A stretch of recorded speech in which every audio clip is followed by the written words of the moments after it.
Hi everybody, welcome back. Today I am starting a tag video and this tag is called My Worst Luxury Buys Ever. You know, there are a lot of videos going around about my best buy, my best luxury buy, my top 5 luxury buys. Even I have done some top luxury buys. But there isn't any video that kind of rants about stuff that you buy, especially luxury stuff that you buy, that is really bad. You know, it's not that it didn't suit your lifestyle. It's more of that you bought it and it didn't live up to expectations, especially that you've spent so much money on it, and after using it for a couple of times, either it needs to be repaired or it's got to be exchanged, or after a while it just didn't stand the test of time. So I thought that this is a good tag to start, because I'm sure many of us out there have bought really expensive things, or even semi-expensive things that just didn't live up to expectations. You have such high hopes for it, but after a while it's just like, oh gosh, what happened?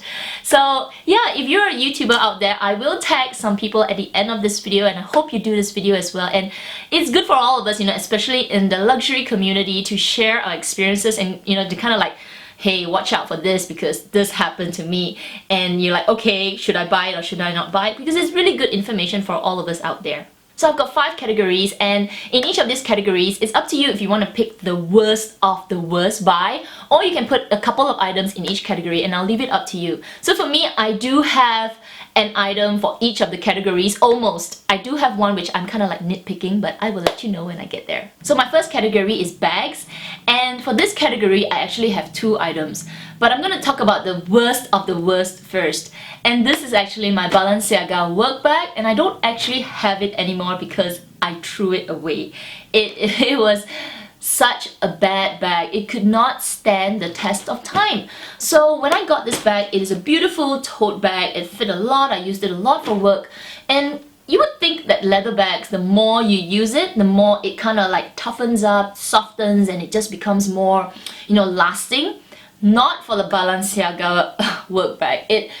In fact, the more I used it, the more crumpled it became. The leather was so thin, paper thin, and after about, let's say, I think about a year of using it, the leather started to peel. Like kind of leather bags that you keep in storage and they start to peel off, or leather shoes, they start to peel off. No, this was totally the opposite. I was using this bag a lot for work, for travel, but it started to peel. Like all the corners of the bag started to peel, the handles were like getting brittle. So it was really strange because leather bags, as you use it, you got oils from your hand, from the weather, from the atmosphere and all that. Yeah, it wasn't a bag that stood the test of time. It was really a bad purchase. The other bag that I think is a really bad buy is my Burberry Blue Label, and I got this in Japan. Now, I still have it in my collection because it holds a sentimental value to me. It was my first trip to Japan with my husband. But if you look at this bag, I don't know if the camera is showing, but it's made of canvas up here and leather at the bottom. And this bag, after about, let's say, 5 months of use, the canvas started to get yellow spots. I don't bring it out anymore. I don't know what to do with it. And if the whole bag was made of canvas, I would just dump it in the washing machine and just wash it. But because it's canvas and leather, you can't do that, right? I can clean the leather with leather cleaner, but this material, this canvas material at the top, there's no way you can clean it. I brought it to the shop before and they said, oh, this is really bad, there's only way you can Clorox it or bleach it. I'm like, what? You can't bleach my bag? So yeah, it is a really bad buy. And the bag is still in good condition, compared to my Balenciaga. There's no peeling of the bag and of the leather, but in terms of the material and the outside look, it is just terrible. So the lesson learned I have from this is, don't get this kind of canvas bags, you know what I mean? Like this kind of, I don't know, cotton canvas, because they don't last long. They don't look good over time. They're gonna kind of get a little bit furry, and then, if it's white, you get all these yellow spots on it. So that's my lesson learned for this kind of bag. And because it's leather and canvas, there's nothing I can do about it. Ugh. The second category is small leather goods, and I would say I'm pretty lucky. I don't actually have a lot of bad or really like the worst experience with small leather goods. My small leather goods do held up pretty well. Except except for one. So I'm kind of nitpicking here, but this particular one did surprise me, and I probably got a bad batch. And it's actually the pochette, mini pochettes from LV. I have a lot of mini pochettes. So I have the version which is from this year. This is like the pink Damier Azur ones, and this is the monogram one from last year's Christmas. And I actually have a few more, and I love them. Like, they are really good tiny SLGs for you to put your cosmetic cases and all. But the one that I had, and I've actually sold it, was the Damier pochette, mini pochette. And this particular one really surprised me because I was using it for a good month straight. And you know, it was like used as a cosmetic case. And I bought it from the London Heathrow airport when I was there for, I think it was for work. So after about a month of using it, I noticed that the D-ring right here tarnished really badly. Not just the inner part of the D-ring, but kind of like where this part rubbed all around it. And when I saw it, I was like, that's really strange, because you know, you're paying a lot of money for a tiny little piece of SLG, like leather good like that. You would expect the plating to be top notch, but I was really surprised. I don't know, I was like, why is it silver? It should be gold. So I actually brought it back to the LV store, and to top off the fact that it was tarnishing, I had a, you know, not such a good experience. She told me, oh, it's, you know, wear and tear, it's bound to happen. And I was really pissed off because I'm paying a lot of money, even though it's, you know, it's a small leather good, it's not in the thousands and thousands of dollars, but it is a pricey piece of you know, material. And I would expect the plating to be, you know, like I said, top notch. But it was pretty much silver after that, and they wouldn't change the pouch for me. They asked me to send it for repair, and I was like, what?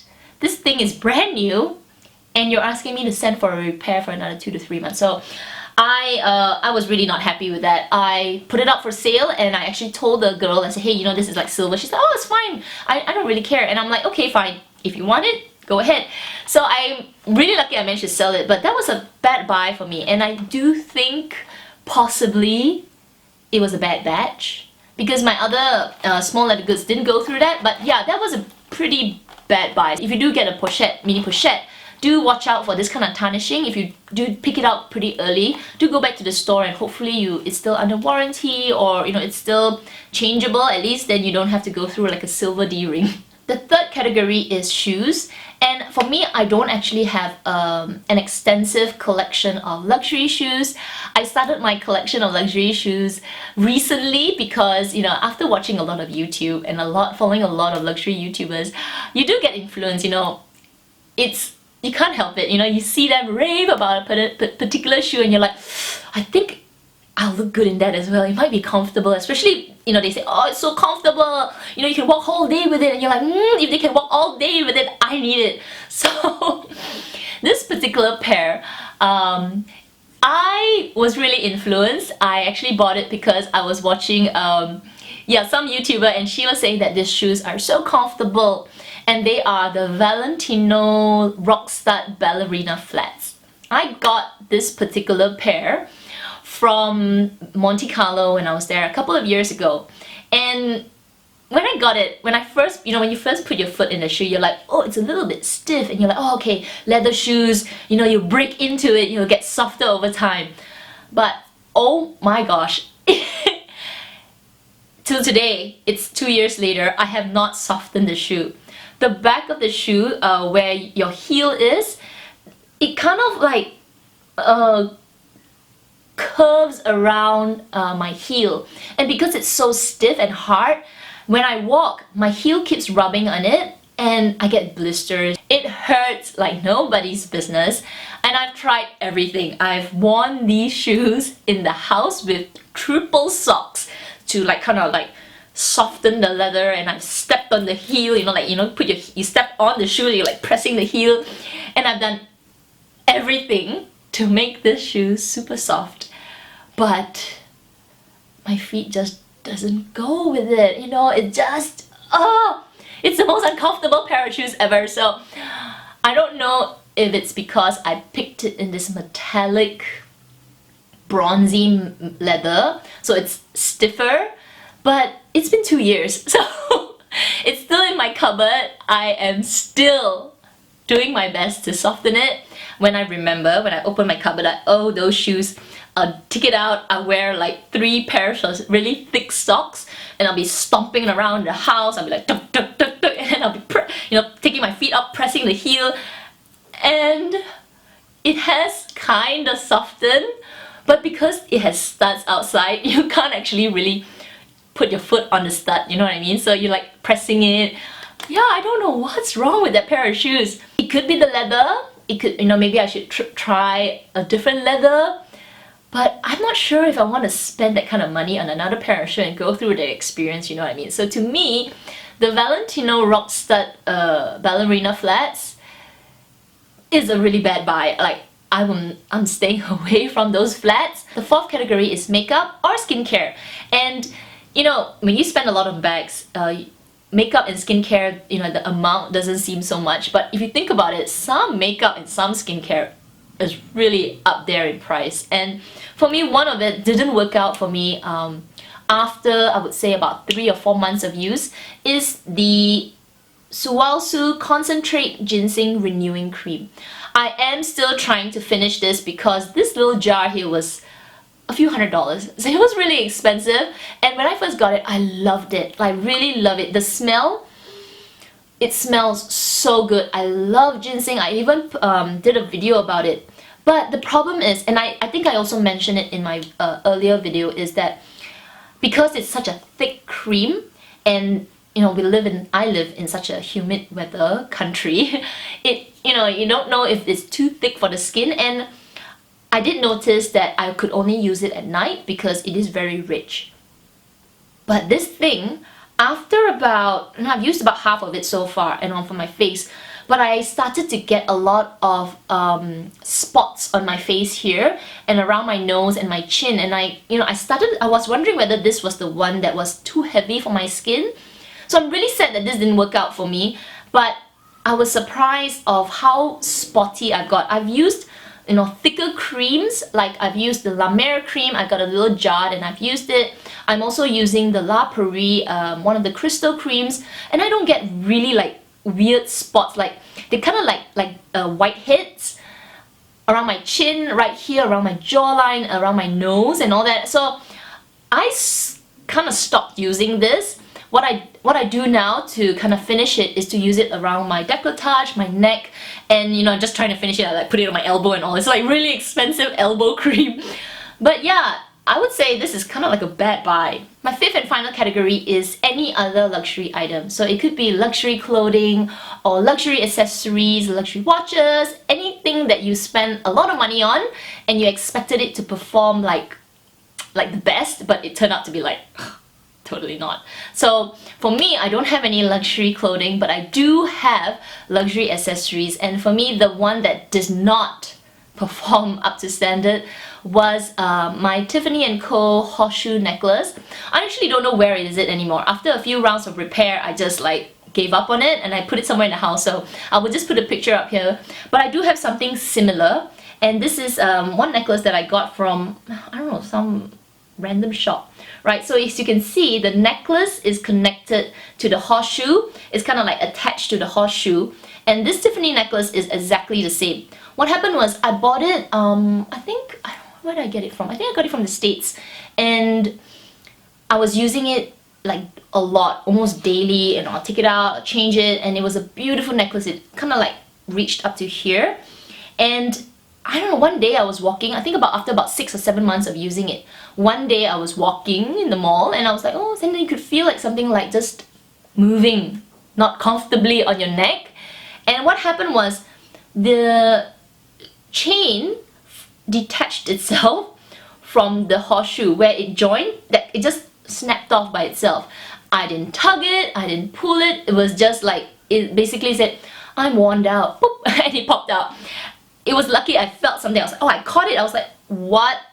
I actually brought it back to Tiffany for a repair, and it was still in that 1-year warranty, so they repaired it for free. and it took like a month to come back. So what they did was they soldered the chain back to the horseshoe, and after I got it back, I was wearing it again, and less than a month, it snapped at the same point again. It popped out like that, and I couldn't believe it. I was like, what the... Every kind of foul language was coming out from my mouth. I was like, what? I had to bring it back to the store again. So it was still within the 1 year. So the second time the repair was free, and I was like, okay, that's too much. I can't do this anymore. So I kept the second, once I got it back within that year, I got it back, I kept it for a while, and then I took it out to wear. I wore it like 2 times after that, but it's already past the 1 year warranty, and it snapped for the 3rd time. So you would think that I would say give it up, right? But 3 times lucky, right? So I brought it back. I paid how much was the repair? Like $150 or $180? I can't remember. 150, yeah, around that, some crazy amount of money. So I brought it back, and I obviously complained. I said, this is ridiculous. This is the 3rd time I'm bringing this chain back to repair. The cost of me traveling up and down, plus the weight and everything. They're like, oh, we're so sorry. You know, we'll try one more time. You know, sometimes it's the way they soldered it, la la la. So I said, fine. 3 times lucky, let's do it again. Repaired, beautiful, I wore it. It was okay, you know, I wore it a couple of weeks, and then it snapped again. So the 3rd time snap, I basically just threw it around my house. I was like, what the heck? I mean, you would think accessories, especially from Tiffany & Co. I won't say they're the best, but you know, you do pay premium for this kind of silver jewelry, and you would think they do a good job even after repair, but oh my goodness, they did not. So either the item that I bought was a dud, or the repair was a dud, or it just couldn't be repaired, and I'm just trying my luck. So I wasted the price of the necklace as well as the repair price, and after the 3rd time I said, hang it, I'm never looking at you again. So it's somewhere in my house, I don't know where it is. And yeah, the worst buy ever. So those are my picks for the 5 categories of the worst luxury buys ever. So I'm going to tag a few of you, and I hope you guys do this video as well, because it would be great for all of us to hear what are your worst luxury buys as well. First, Amy from Fashionably Amy, Amy Jo, Alex from Bonjour Alex, Sam from Snape HBP, Lux Purse Love, Andre, Tabby Violet, Winnie Y, and Team Clara Vlogs. I think I got that right. Yeah, I think I got that right. So yeah, I hope you guys do this video as well. If you're not you know, doing any videos, you know, just leave your comments down below of, you know, of the 5 categories. I'll definitely read it, and I'm sure all of us will read it as well. Yeah, so yeah, just all share all the worst buys. You know, we always talk about the best things, but sometimes we're like, this is not such a good buy as well, right? So I hope you enjoyed this video. Till my next one, you guys take care. Bye!